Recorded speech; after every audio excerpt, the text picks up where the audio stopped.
Ah, la Bretagne, ses galettes, ses menhirs, son chouchen, Link the Sun, joueur du grenier et surtout, son putain de mauvais temps en plein mois d'août. Ne me jugez pas, c'est du vécu. Bref, la Bretagne, cette contrée chère à mon cœur, car terre d'adoption en quelque sorte, et qui nous a donné de la très bonne musique avec par exemple Matmata. Si t'en as marre de galérer, viens donc faire un tour à l'envers. Si t'en as marre de galérer, viens donc faire un tour à l'envers. Ainsi que de la bonne sur une moins courte durée avec...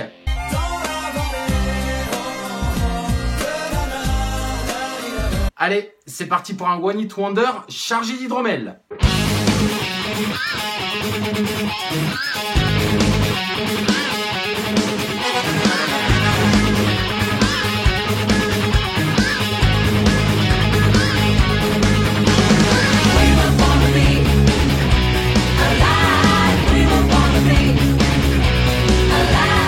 Mano, c'est Martial Tricoche et Cédric Soubiron, à la base tous deux animateurs d'une radio locale d'Île-de-France avant que Martial ne rejoigne les rangs de la très célèbre station Skyrock vers la fin des années 90.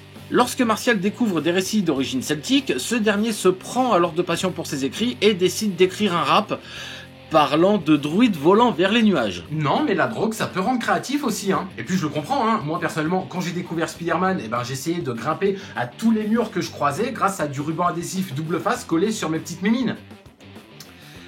La passion.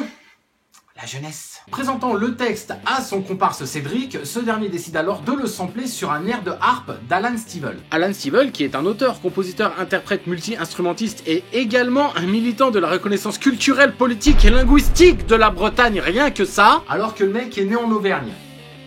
Je dis ça, je dis rien. Accompagné d'Hervé Lardic pour faire les chœurs, putain, ça c'est du nom breton que je m'y connais pas. Les trois compères décident d'enregistrer le morceau et de l'envoyer aux différentes maisons de disques.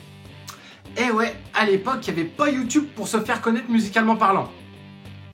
Pour se faire connaître tout court d'ailleurs. Fallait galérer comme un bon gros connard et envoyer dans les différentes maisons de disques tes bandes démos dans le but et l'espoir qu'une oreille attentive s'attarde sur ton morceau et te recontacte par la suite. Ah, Internet et ton époque bénie des dieux.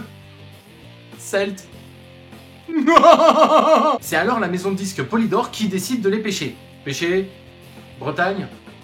Non, personne. Et les trois rappeurs prennent alors le nom de Mano, du nom galéique de l'île de Man, ou l'île de Man, je sais pas trop comment ça se prononce, et sortent en juin 1998 le titre La tribu de Dana, qui raconte l'histoire d'un guerrier de la tribu de Dana, devenu roi après la défaite sanglante et cinglante de toute sa tribu face à une armée de Cimériens prête à croiser le fer. On peut dire que c'est du happy end sans vraiment l'être, hein. Bon alors honnêtement, je vais pas m'attarder sur les paroles parce que vu que c'est tiré d'un ancien conte celtique, j'estime qu'il n'y a pas grand chose à en redire. Je dirais juste que le phrasé et l'intonation de Martial sont vraiment très bonnes et permettent de retranscrire réellement la bataille et permettent une immersion totale dans cette dernière. Et malgré le petit différend qui les a opposés à Alan Stivell, ce dernier ayant dit « Non mais dis donc, mais d'où que c'est qu'on utilise mon instru, hein? Vous avez demandé l'autorisation, bande de petits cons, hein? Puis d'abord vous êtes qui? Vous faites quoi? Faites du rap?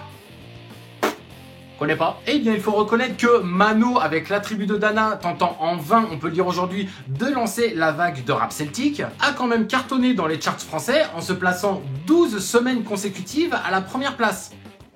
Et ouais, c'est les actions des galettes bretonnes qui ont dû connaître une putain de croissance à ce niveau-là. Sans parler des emplacements de camping. Si bien que ce premier single a été certifié disque de diamant après 4 mois de commercialisation, le plaçant second derrière le titre Belle de la comédie musicale Notre-Dame de Paris. Ouais, non mais il y a des fois tu peux pas lutter, hein, Garou, Patrick Fiori, disque de diamant au bout de 4 mois. Pas mal pour une première galette. Bretonne. Mais ce sont tout de suite les blagues douteuses pour nous poser cette question rhétorique. Pourquoi ça a marché?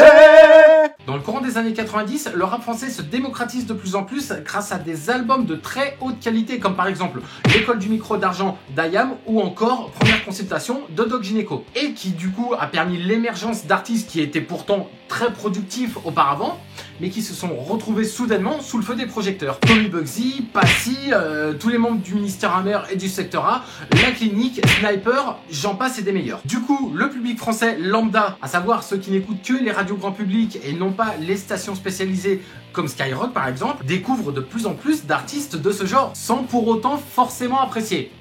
La faute sans doute à un argot un petit peu trop ciblé pour le grand public. Du coup, quand t'as Mano qui se pointe avec son texte de l'avant-guerre là, bim, ça fait des chocs à pic, ma gueule. Ajoutons à cela une musicalité, bon, je vais pas dire plus travaillée que d'ordinaire, car il s'agit ni plus ni moins que d'un sample. Mais si on se base sur cette musique d'Alan Stivell, ouais, faut quand même reconnaître que ça transporte un petit peu plus que la plupart des beats de l'époque qui accompagnaient chacun des morceaux de rap. Et là, je tiens à préciser que je ne cherche pas du tout à décrédibiliser le rap de l'époque, juste remettre les choses dans leur contexte. À savoir que le grand public de l'époque préférait entendre du rap matiné de variété. Ce qui, au passage, et là ce n'est que mon avis, a ouvert la voie à la diversité du rap. Juste comme ça, en 2004, on a eu droit au titre Face à la mer, Calogero featuring Passy.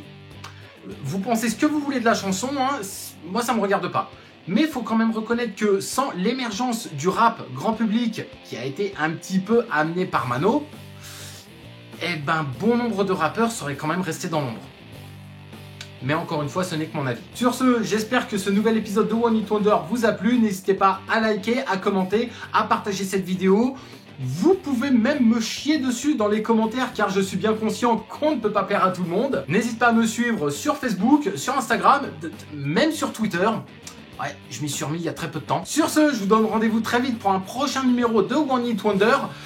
Et il va vraiment falloir que je commence à travailler la fin de mes putains de vidéos.